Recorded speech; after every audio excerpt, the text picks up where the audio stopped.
Olá, meus amigos do canal Retorno da Glória, que vocês tenham um bom dia, uma boa tarde ou então uma boa noite, dependendo do horário em que estão assistindo a esse vídeo. E que a paz de Cristo, a qual excede todo o entendimento humano, esteja sobre cada um de vocês. E está escrito: então parou Jesus e mandou que lhe trouxessem. E tendo ele chegado, perguntou-lhe: que queres que eu te faça? Respondeu: Senhor, que eu torne a ver. Lucas 18, versículos 40 e 41. Bom, meus amigos, vocês conhecem o contexto desse maravilhoso milagre. Jesus estava caminhando próximo à cidade de Jericó e junto a ele estava uma grande multidão. E estando um homem cego à beira do caminho e ficando esse consciente de que era Jesus que se aproximava, ele começou insistentemente a pedir que Cristo, o filho de Davi, tivesse misericórdia dele. E depois de vencer a prova do desânimo, pois ele não permitiu que as palavras daqueles que o desanimavam viessem a afetá-lo, finalmente Jesus pede para que o tragam à sua presença. E agora, estando ele diante do Todo-Poderoso, o cego ouviu dos lábios de Cristo as palavras: o que queres que eu te faça? Veja, meus irmãos, a maior necessidade daquele homem naquele momento era poder enxergar. E essa bênção prontamente lhe foi concedida. Mas, se eu perguntasse do que vocês mais precisam com relação ao momento em que estão vivendo exatamente agora, certamente eu ouviria muitas respostas diferentes da resposta daquele homem, da resposta a qual ele deu para Jesus. Isso aconteceria por causa das várias situações que vocês estão passando neste momento. Mas, meus amigos, vamos imaginar que Jesus esteja passando por este mundo e a igreja em Laodiceia, a qual é, conforme lemos em Apocalipse capítulo 3, miserável, pobre, cega e nua, começa então a clamar para que o Senhor, o Filho de Deus, tenha misericórdia dela. E então, imaginemos que Jesus pede aos seus anjos que tragam a igreja de Laodiceia até a sua presença e ele pergunte para ela: o que queres que eu te faça?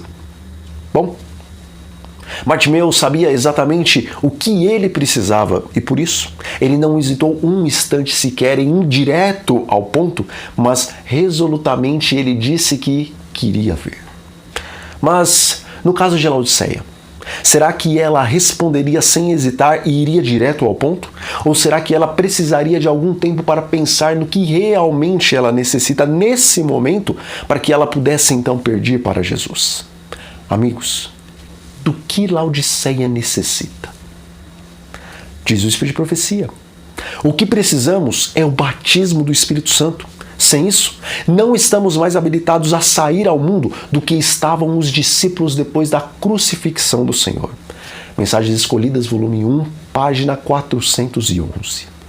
Veja, na carta à igreja em Laodiceia, o Senhor revela que ela tem grandes necessidades, pois ela é miserável, pobre, cega e também nua. Mas quando lemos o livro Testemunhos para Ministros e Obreiros Evangélicos, páginas 174 e 175, vemos ali que a bênção do batismo do Espírito Santo, se fosse reclamada pela fé, ela traria todas as demais bênçãos juntamente com ela. Portanto, ainda que na carta à igreja em Laodiceia sejam apresentadas várias necessidades espirituais da igreja, todas elas seriam sanadas se tão somente tivéssemos a bênção que traz juntamente com ela todas as demais bênçãos, ou seja, se tivéssemos o batismo do Espírito Santo. Bom, quando ouvimos citações do Espírito de Profecia, tais como essa de Testemunhos para a Igreja, volume 6, página 86, a qual diz que todos fiquem impressionados com a necessidade do batismo do Espírito Santo e a santificação da igreja, para que sejam árvores vivas, viçosas e frutíferas no jardim do Senhor. Então, após ouvir isso, não nos resta nenhuma dúvida, irmãos, de que para a Senhora White, o batismo do Espírito Santo era essencial para a finalização da obra de Deus na vida do seu povo e também na terra. Pois, conforme vemos na história da figueira amaldiçoada, compreendemos que quando Jesus vier pela segunda vez a este mundo, a fim de levar ao céu os seus escolhidos, ele pedirá conta dos frutos espirituais. Pois as figueiras religiosas, que somos nós, ainda que se mostrem cheias e belas de folhas verdes exteriores da religião, se não tiverem frutos espirituais, os quais derivam de uma santificação progressiva obtida pelo constante derramamento do Espírito Santo em sua vida, então, tais figueiras não receberão as boas-vindas no reino dos céus e não poderão ouvir: "Vinde, benditos do meu Pai", mas escutarão: "Apartai-vos de mim, malditos, para o fogo eterno, preparado para o diabo e para os seus anjos." Mateus 25, versículo 41. Amigos, o relato bíblico que mostra o amaldiçoamento da figueira não estava ilustrando apenas o que ocorreria com os judeus. Pois, apesar daquela figueira representar o povo escolhido de Deus para apresentar ao mundo antigo que só existia um Deus único no universo e que as demais divindades das nações pagãs eram abominações, aquela figueira estéril não apenas representava o Israel em geral, como não tendo dado os frutos que o Senhor desejava que eles dessem, mas aquela figueira também representa cada indivíduo daquele povo. Pois, embora a nação foi amaldiçoada, ainda assim, todos aqueles que apresentaram os verdadeiros frutos do arrependimento e do Espírito Santo não apenas foram salvos, mas também foram altamente honrados, como é o caso dos apóstolos de Cristo. Contudo, a ilustração da figueira não apenas nos fala do povo e dos indivíduos de Israel, mas aquela figueira também aponta para cada período profético que a igreja passaria e cada indivíduo que professaria o nome de Cristo em todas as eras. E sendo assim, aquela figueira também representa esta última igreja, bem como cada indivíduo que professa a fé na mensagem dos 3 anjos.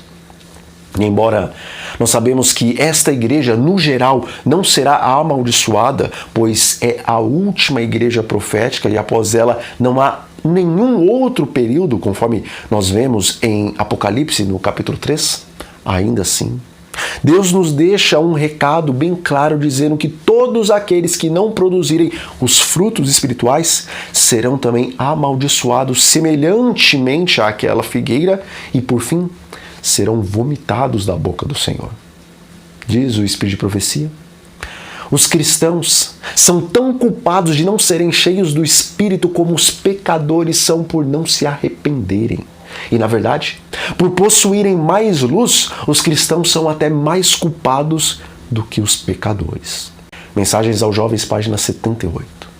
Irmãos, sabendo o quão próximo está o fim e olhando para a igreja e contemplando a condição espiritual da mesma, Deus tem colocado no meu coração e no coração de outros irmãos trazermos mensagens concernentes à importância do verdadeiro batismo do Espírito Santo na vida de cada membro da igreja remanescente. E conforme esse texto que eu acabei de citar, vemos que a condição de muitos de nós diante de Deus não é igual, mas até pior do que aqueles que se encontram em rebelião aberta contra Deus e que não querem se arrepender. Pois se somos participantes do movimento profético ao Deus chamou para dar a última advertência ao mundo, então também somos responsáveis por aqueles que habitam nessa terra, assim como os apóstolos e os discípulos de Cristo eram responsáveis por aqueles que habitavam no antigo mundo. E assim como os pais da igreja cristã precisavam estar cheios do Espírito Santo a fim de revelarem o caráter de Cristo ao mundo, para que aqueles que se encontravam nas trevas pudessem ver a luz nos enviados do Senhor e então aceitarem o convite da salvação, da mesma forma, nós, como os que darão a última advertência, necessitamos estar transbordantes do Espírito Santo, a fim de que o mundo veja em nós o caráter de Cristo e dessa forma, todos os sinceros de coração não possam resistir ao apelo que o Espírito Santo faz por intermédio das nossas vidas. Pois, meus irmãos, Embora os apóstolos e os primeiros cristãos tiveram um privilégio, o qual somente na eternidade se poderá avaliar a altura, a profundidade, a largura e a extensão desse bendito privilégio, caso os apóstolos e os primeiros cristãos desprezassem a importância da missão deles e não fizessem uma entrega de suas vidas à altura do chamado que eles tiveram, e não suplicassem o dom do Espírito Santo para a importantíssima mensagem que eles tinham para dar, então, somente no dia do juízo final, eles poderiam compreender a altura, a profundidade, a largura e a extensão da ira que recairia sobre eles por terem obtido tal conhecimento e por terem tido tal oportunidade, mas terem considerado essa responsabilidade da grande comissão de Jesus com descaso e desprezo. Meus amigos, nenhum ser humano é comum, pois o Criador do universo e de tudo o que nele há se fez homem para que pudesse salvar os homens.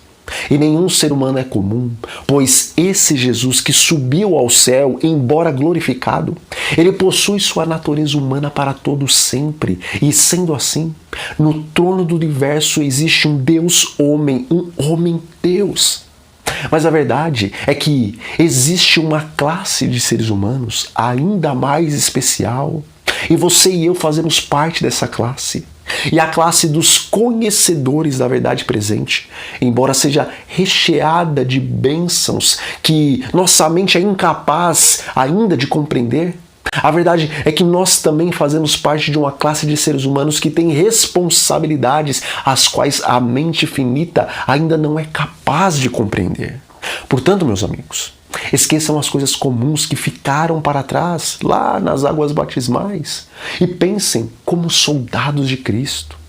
E sendo soldados de Cristo, nós estamos na maior das batalhas. E por isso, precisamos do armamento pesado contra o poder da carne, do diabo e do mundo.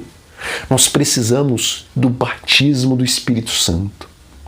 E a verdade, meus irmãos, é que hoje o Senhor dos altos céus olha compassivamente para cada um de nós que fazemos parte da igreja de Laodiceia e nos pergunta: o que queres que eu te faça? Bom, que a nossa resposta hoje e a cada dia seja: dai-nos o teu Espírito, ó Senhor. Então, nós ficamos por aqui, meus amigos. Mas antes, eu convido vocês a fazerem uma oração comigo. Senhor, nosso bom Deus e Pai, nós te agradecemos porque o Senhor nos chamou para fazermos parte desse movimento profético, o qual dará a mensagem mais importante que o mundo já ouviu. Senhor, mas assim como os primeiros discípulos nada podiam fazer por eles mesmos, nós também não podemos. Portanto, Pai, dai-nos o teu Espírito e santifica a tua igreja para a tua glória, e dai-nos também poder para efetuarmos essa obra. Isso nós lhe pedimos e agradecemos em nome de Jesus. Amém. Bom, que a graça do Senhor esteja sobre cada um de vocês e também sobre os seus familiares. Um grande abraço a todos e até a próxima.